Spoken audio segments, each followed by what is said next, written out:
It's week 9 of the power rankings for the 2025-26 season, and we've got some movement, but not big movers like we saw the last couple of weeks. Is now that we're past the quarter mark of the 25-26 regular season, we're starting to see teams fall into a bit of a rhythm here. So let's dive right into it with team number 20. It's the Sudbury Wolves, down one position from last week, and it's been a rough go for Sudbury. 0-3 was their record last week. Back-to-back losses against the Barrie Colts and then a loss to the Peterborough Petes, extending their losing streak to 6 games. So it has not been too kind recently for the Sudbury Wolves.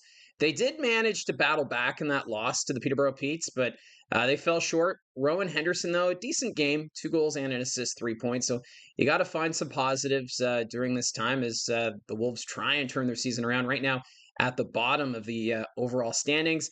This week, a couple of home games. They're going to be home to the Erie Otters on Friday, and then Saturday, they're home to the Saginaw Spirit. At 19, I have the Oshawa Generals, who are down one position. Oshawa 0-2 is their record last week. Losses to Brantford and Owen Sound, so two very tough opponents. For the Generals, they find themselves riding a 6-game losing streak, and they're 2-8 over their last 10 games.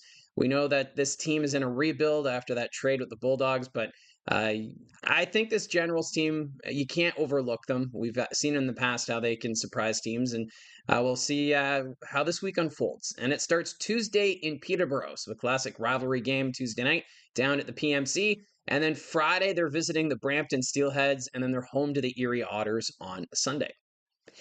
At 18, the Brampton Steelheads, they're down 2 positions this week. Brampton, 1-1 was their record on the road trip last week. They won in the shootout over the Sarnia Sting. Then they had an impressive comeback. They were down 3-0 against the Windsor Spitfires, but then gave up 3 goals in the third period, losing 6-3. So this is a Steelheads team that going into the year, we knew they'd be in a rebuild position. But they got off to that good start, but now Windsor's starting to become a little more hard to come by. This week, they're home to the Oshawa Generals on Friday, and then, oh boy, I got a tough one on Saturday. They have to visit the Brantford Bulldogs. At 17, the Sarnia Sting up 3 positions. Are they back? We'll have to wait and see. There is some hope, I think, with the Sarnia Sting team. 2-0-1 was their record, and that included a big win at home against Owen Sound. That was huge. And Alessandro Diorio is back in the lineup. He is healthy. He also posted 2 goals in the overtime win against the North Bay Battalion, including the overtime winner. So with Diorio back in the lineup, maybe we'll start to see the offense turn around here for the Sarnia Sting. They're just 1 point back of Saginaw for the final playoff spot in the Western Conference standings. So if they can get a little more consistency here, Sarnia should be able to make their way up the Western Conference standings. Now this week, they are on the road. They're visiting the Peterborough Petes on Thursday. Friday, they're in Ottawa. And then on Sunday, they're in Kingston. And at 16, it's the Erie Otters. They're up 1 position this week. Erie lost 5-2 to start the weekend against the Ottawa 67s and then won 5-2 over the Niagara Ice Dogs. So 1-1 was their record. Both Michael Deck and Gabriel Frasca posted a pair of goals in the win over Niagara. And that trade they had with Owen Sound looks like it's paying off a little bit here as Deck is getting more comfortable with his new team. This week, it's a northern road trip to start. They're in North Bay Thursday. Friday, they're in Sudbury. And then they wrap up the road trip in Oshawa on Sunday. At 15, it's the North Bay Battalion. They are down 2 positions from last week. It's been a roller coaster of a ride for North Bay last week. They traveled through the West Division. It started with a 9-3 loss in Flint. That game was ugly. They gave up 7 goals in that second period. But then they won 7-1 in Saginaw. So a much better result there. And then they lost in overtime to Sarnia. So, like I said, a roller coaster for them. Evgeny Debratsev, he's been providing some consistency, at least for North Bay. He had a goal and 5 assists, 6 points in those 3 games. And right now on a 4-game point streak. So not too bad there from Debratsev. This week, they will be home to the Erie Otters on Thursday. And then Sunday, they're home to Saginaw. At 14, I have the Saginaw Spirit. They dropped 2 positions this week. Not a great week for Saginaw. They were 0-2, losses against Kitchener and North Bay.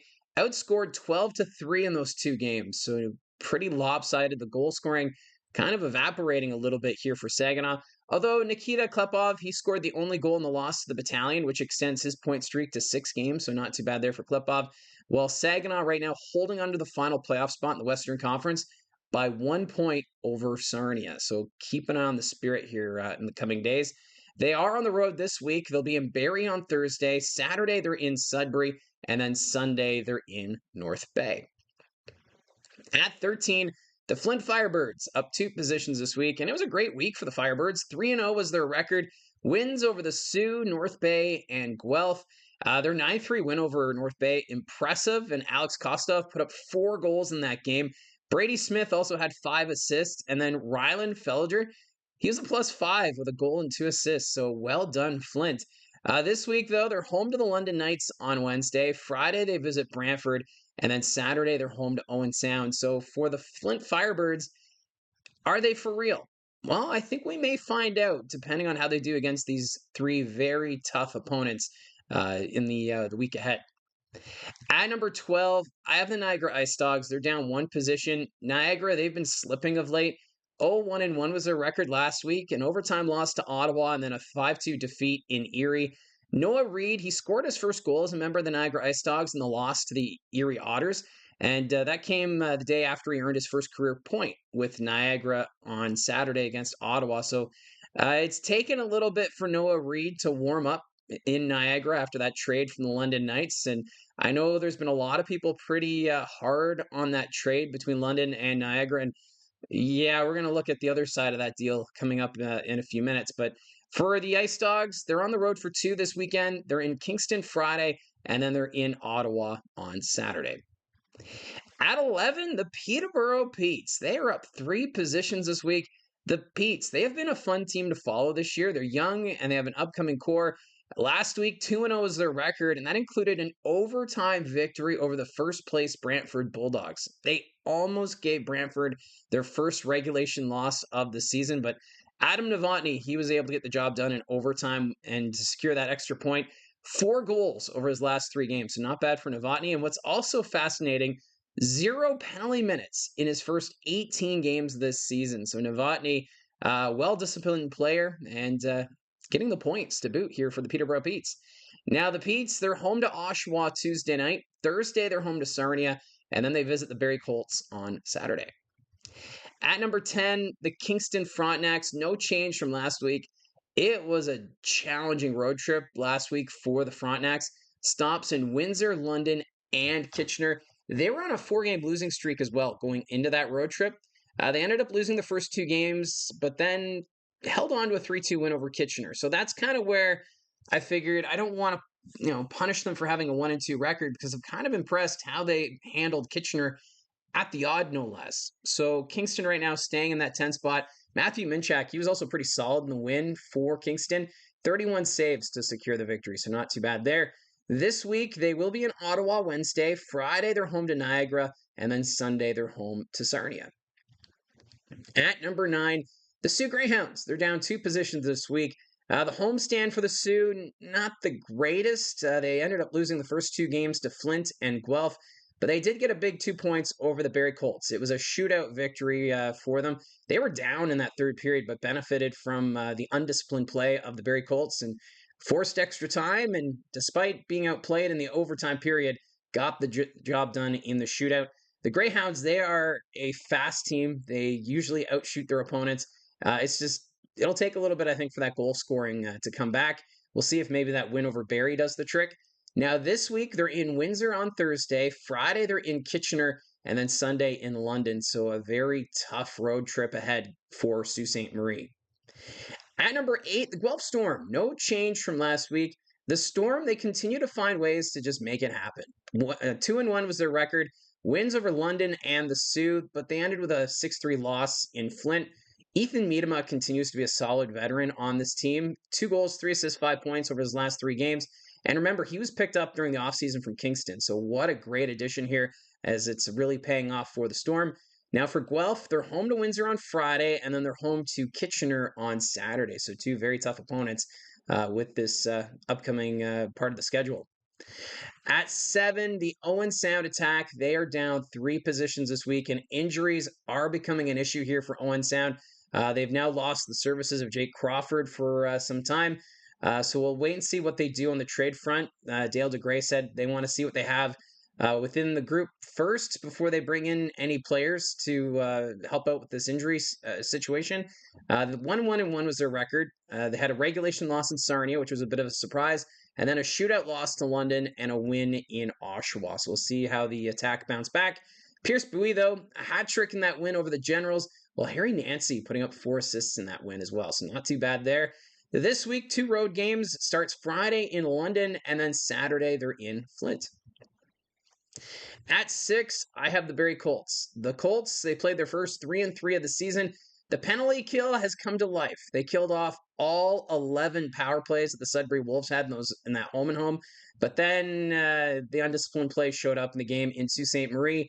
That included Gabriel Eliasson being handed a match penalty, and then there was the 5-on-3s.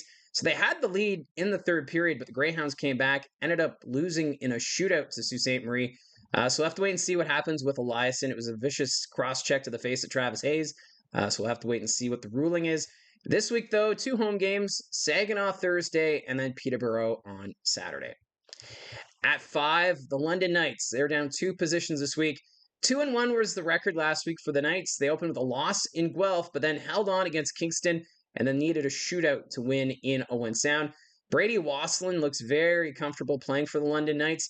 Since that trade from Niagara, he has 5 goals, 4 assists, 9 points in 6 games. I'm a little surprised that London didn't have to give up more for Wasselin, because considering his first 6 games in Niagara, 2 goals, 3 assists, 5 points. So I think he enjoys playing for the London Knights. This week, they're in Flint Wednesday. Friday, they're home to Owen Sound. And then Sunday, they're home to the Sioux. At 4, it's the Windsor Spitfires. They're up 2 positions this week. This Spitfires team might be getting back on track. They went 2-0 with wins over Kingston and Brampton. Joey Costanzo, a 20-save shutout against the Frontenacs, while Liam Greentree, 6 goals over his last 3 games. He's a game player. Windsor, though, they're first in the West with a 4-point gap over Owen Sound, so they are looking pretty solid at the top, and now 6-2-1-1 over their last 10 games. So we'll see if they can string some wins together here and climb to the top of this power ranking. For Windsor this week, they're home to the Sioux Thursday, and then they visit Guelph on Friday. At 3, the Kitchener Rangers, down 1 position. The Rangers, 1-1 was their record last week. A win at home against Saginaw, and then the comeback fell short against Kingston. This is the biggest thing right now for Kitchener, though. They're getting healthier.